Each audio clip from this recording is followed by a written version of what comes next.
সকালে টিফিন করার পর আমি ভাবছিলাম বাড়িতে চলে যাব।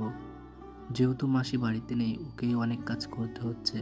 তার উপর আমি ওদের বাড়িতে এসেছি, ওর তো তাহলে আরও কাজ বেড়ে যাবে। আমি বাড়ি যাওয়ার কথা বলার পর বলল, সবাই মিলে হাতে হাত করি না কাজ, তোকে যেতে হবে না। ও জলের একটা ঢপ এনেছে, ভাই পারছিল না, তো ও বলছে দাদা আমি করব।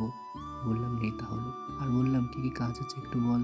বলল ঘাস পড়তে বস্তাতে, আর ও রান্নাঘরে রান্না করছে। আর ভাই ঘাস পড়েছে, আমি সেই ঘাসগুলো নিয়ে ওদের গরুকে খেতে দিলাম। কিছুদিন আগে বাচ্চা হয়েছে, তাই বাছুরের জন্য কিছু ঘাস তুলে রাখলাম। ভাই এদিকে একটু খেলা করলো বাছুরের সঙ্গে, আর ঘরে এসে দেখছি ও রান্না করছে। জল গরম করার টেকনিক কিন্তু আজ প্রথম দেখলাম, আমি ওরকম ট্রাই করব। তারপরে দেখো কি যেন একটা সিদ্ধ দিয়েছে, খুলে দেখলাম ডাল সিদ্ধ। আমি এর আগে কখনো ডাল সিদ্ধ মাখা খাইনি। কাঁচা পেঁয়াজ, কাঁচা তেল, লঙ্কা দিয়ে মাখিয়েছে। প্রথম ভাইকে টেস্ট করে দিয়ে বলল কেমন হয়েছে। বলছে ভাই ভালো হয়েছে। আমিও খেয়ে দেখব। আমি আপাতত সবার জন্য ভাত বেড়ে নিলাম। তোমরা দেখি অনেকে কমেন্টে বলেছো কলা সিদ্ধ খাওয়ার কথা।